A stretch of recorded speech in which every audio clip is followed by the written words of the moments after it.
Hi. Taj Mahal இன்றைக்கி அதை பற்றிய ஒரு டாபிக் தான். தாஜ்மஹால் அப்படிங்கிற ஒரு விஷயம் உலக அதிசயங்களில் ஒன்றா இருந்தாலும் தாஜ்மஹாலை பற்றி நிறைய மர்மங்கள், நிறைய அறியாத நிறைய விஷயங்கள் இருக்குது அப்படின்னு சொல்லிட்டு அடிக்கடி ஒன்று வந்துக்கிட்டு தான் இருக்கும். இப்போவும் அதே மாதிரி தாங்க. தாஜ்மஹாலுக்கு அடியில் ஒரு சிவன் கோவில் இருக்குது அப்படின்னு சொல்லிட்டு நீதிமன்றத்தில் ஒரு வினோதமான வழக்கும் வந்திருக்கு. இந்த வழக்குக்கு நீதிமன்றம் ஒரு தீர்ப்பும் சொல்லியிருக்காங்க. என்ன அப்படிங்கிறத முழுவதுமாக இந்த வீடியோவில் நம்ம பார்த்துடலாம். தாஜ்மஹால் நம்ம 90s உள்ளவங்களாக இருந்தாலும் சரி, எப்போ இருந்தாலும் சரி, தாஜ்மஹாலை பற்றி நம்ம நிறைய விஷயங்கள் நம்ம தெரிஞ்சு வச்சுருப்போம். அதாவது தாஜ்மஹால் டெல்லியில் ஆக்ராவிலேருந்து அமைஞ்சிருக்கு. முகலாய மன்னனான ஷாஜகான் மும்தாஜுடைய நினைவாக இந்த தாஜ்மஹாலை கட்டினார். தாஜ்மஹால் உலகத்தில் உள்ள 7 அதிசயங்களில் தாஜ்மஹாலும் ஒன்று. காதலுடைய நினைவு சின்னம் அப்படின்னா தாஜ்மஹால் அப்படின்னு சொல்லிட்டு நம்ம நிறைய படிச்சிருப்போம். ஏன்னா தாஜ்மஹாலை பற்றி பார்த்தீங்க அப்படின்னா அடிக்கடி நிறைய மர்மமான விஷயங்கள் சொல்லிக்கிட்டே தான் இருப்பாங்க. இப்போது ராஜ்னீஸ் அப்படிங்கிற ஒருத்தர் அலகாபாத் நீதிமன்றத்தில் ஒரு வழக்கு தொடர்ந்திருக்காரு. அந்த வழக்கில் அவர் சொன்ன விஷயம் என்ன அப்படின்னா, தாஜ்மஹாலுக்கு கீழே 22 ரகசிய அறைகள் இருக்குது. அந்த அறைகளை ஓப்பன் பண்ணி விடுங்க. ஏன்னா தாஜ்மஹாலுக்கு கீழே தேஜோ மஹால்யா அப்படிங்கிற ஒரு சிவன் கோவில் இருந்திருக்கு. அந்த சிவன் கோயிலுக்கு மேலே தான் ஷாஜகான் இந்த தாஜ்மஹாலை கட்டியிருக்கிறாரு. அதனால் அந்த ரகசிய அறையை திறந்து விடுங்க, நாங்கள் ஆராய்ச்சி பண்ணணும், மக்களுக்கு சிவன் கோவில் இருக்குது அப்படின்னு சொல்லிட்டு நாங்கள் ப்ரூவ் பண்ணணும். இல்லை அப்படின்னா 2 அமைப்புகளுக்கு இடையில் ஒரு மிகப்பெரிய பிரச்சனைகள் உருவாகும் அப்படின்னு சொல்லி ஒரு கேஸ் போட்டிருக்கிறாரு. இது ஒரு பக்கம் இருக்கட்டும், இன்னொரு கேஸும் போட்டிருக்காங்க. ஜெய்ப்பூரில் இருக்கக்கூடிய ஒரு ராஜ வம்சம், ஜெய்ப்பூரில் இருக்கக்கூடிய ஒரு ராயல் ஃபேமிலி, அதாவது முகலாய மன்னன் ஷாஜகான் எங்களுடைய குடும்பத்தில் இருக்கக்கூடிய மன்னன்கிட்ட நிலத்தை அபகரித்து பிடுங்கிக்கிட்டு அவர் அந்த இடத்துல தாஜ்மஹாலை கட்டியிருக்கிறாரு. தாஜ்மஹால் இப்போது எங்களுடைய இடத்துல தான் இருக்குது, அதனால் தாஜ்மஹால் எங்களுக்கு தான் சொந்தம் அப்படின்னு நீங்கள் அறிவிக்கணும் அப்படின்னு சொல்லிட்டு இன்னொரு வழக்கும் தொடுக்கப்பட்டிருக்கு. இப்போ தாஜ்மஹாலுக்கு கீழே சிவன் கோவில் இருக்கா அப்படிங்கிற ஒரு கேள்வி தான் எல்லார் மனதிலையும் எழும்.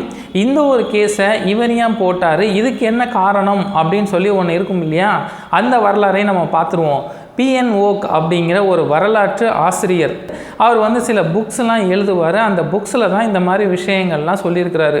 அதாவது தாஜ்மஹாலுக்கு கீழே 22 ரகசிய அறைகள் இருக்குது. அந்த ரகசிய அறைகளுக்கும் கீழே இந்த மாதிரி சிவன் கோவில் இருக்குது அப்படிங்கிற ஒரு விஷயம். அதே மாதிரி இந்த 22 அறைகள் ஏன் பூட்டியே வச்சுருக்காங்க, ஏன் மக்களுக்கு அதை காட்ட மாட்டுறாங்க, அப்போ அதில் ஏதோ ஒரு மர்மம் இருக்குது அப்படின்னு சொல்லிட்டு அவர் புக்கில் எழுதி வச்சுட்டு போயிட்டார். ஸோ அந்த விஷயத்தை அடிப்படையாக கொண்டு தான் இந்த கேஸ் கொடுக்கப்பட்டிருக்கா அப்படிங்கிற ஒரு சந்தேகமும் இருக்குது. இந்திய தொல்லியல் துறை ஆராய்ச்சி கழகத்துடைய ஹெட்டு இப்போ இல்லைங்க, அந்த டைமில் ஆக்ரா நிர்வகிக்கும் போது அவர் இந்த தாஜ்மஹாலுக்கு கீழே இருக்கக்கூடிய அந்த அறையை பார்த்துருக்கிறாரு. நீங்கள் நினைக்கிற மாதிரி இந்த 22 அறைகள் அப்படிங்கிறதெல்லாம் சுத்த போய் இது கீழே ஒரு நீளமான ஒரு பெரிய ரூமு, எம்டி ரூம் தான், அதில் எதுவுமே கிடையாது. அது ரொம்ப டஸ்ட்டாக இருக்கும். அதே மாதிரி இதுவரை மக்களுக்கு அந்த ஒரு விஷயத்தை காட்டவே கிடையாது. அதை அப்படி அனுமதித்தோம் அப்படின்னா மக்களை கண்ட்ரோலே பண்ண முடியாது. அதாவது தாஜ்மஹாலை பார்க்குறதுக்கு ஒரு நாளைக்கு 1.5 லட்சத்துக்கும் மேற்பட்டோர் விசிட் பண்ணிக்கிட்டு இருக்கிறாங்க. ஸோ இதையும் நம்ம காமிக்க ஆரம்பித்தோம் அப்படின்னா கண்ட்ரோல் பண்ணவே முடியாது அப்படின்னு சொல்லிட்டு தான் அந்த அறையை நாங்கள் பூட்டியே வச்சுருக்கோம். அதே மாதிரி தாஜ்மஹால் அப்படிங்கிறது பல நூற்றாண்டுகளுக்கு முன்னாடி கட்டப்பட்ட ஒரு கட்டிடம். அந்த கட்டிடத்தன்மை எப்படி இருக்குது அப்படிங்கிற மாதிரி நாங்கள் அடிக்கடி போயிட்டு நாங்கள் சோதனை பண்ணுவோம். அந்த டைமில் நாங்கள் அந்த 22 அறைக்கு கீழே இருக்கிற விஷயங்கள் எல்லாத்தையுமே நாங்கள் ஆராய்ச்சி பண்ணி அதோடைய ரிப்போர்ட் எல்லாமே நாங்கள் அடிக்கடி எடுத்துகிட்ருப்போம். நீங்கள் நினைக்கிற மாதிரி அது எதுவுமே கிடையாது. 22 அறைகள் அப்படிங்கிறதே போய் கீழே நீளமான ஒரே ரூமாக தான் இருக்கும். அந்த ரூமுக்கு போகிறதுக்கான வழி 22 இடங்கள் இருக்குது, 22 கதவுகள் இருக்குது. அதுதான் நாங்கள் பூட்டி வச்சுருக்கோம் அப்படிங்கிற மாதிரி அவர் கிளியராக சொல்லிட்டாரு.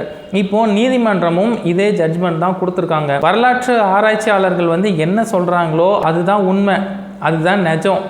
இதில் இது இருக்குது அது இருக்குது அப்படின்னு சொல்லி நீங்கள் மர்மமான விஷயங்களை கிளப்ப வேணாம். இதோட இந்த விஷயத்தை நோண்டி பார்க்குறத விட்டுருங்க. தாஜ்மஹால் அப்படிங்கிறது காதலுக்கான ஒரு நினைவு சின்னம் தான் அப்படின்னு சொல்லிட்டு இப்போது தீர்ப்பும் பரபரப்பாக வழங்கியாச்சு. தாஜ்மஹாலுக்கு கீழே உண்மையாகவே 22 அறைகள் இருக்கா? நீங்கள் என்ன நினைக்கிறீங்க அப்படிங்கிறத மறக்காமல் கமெண்ட் பாக்ஸில் சொல்லிவிடுங்க. இதே போல் அடுத்தடுத்த புதுமையான டாப்பிக்லாம் நம்ம பார்ப்போம். பாய்.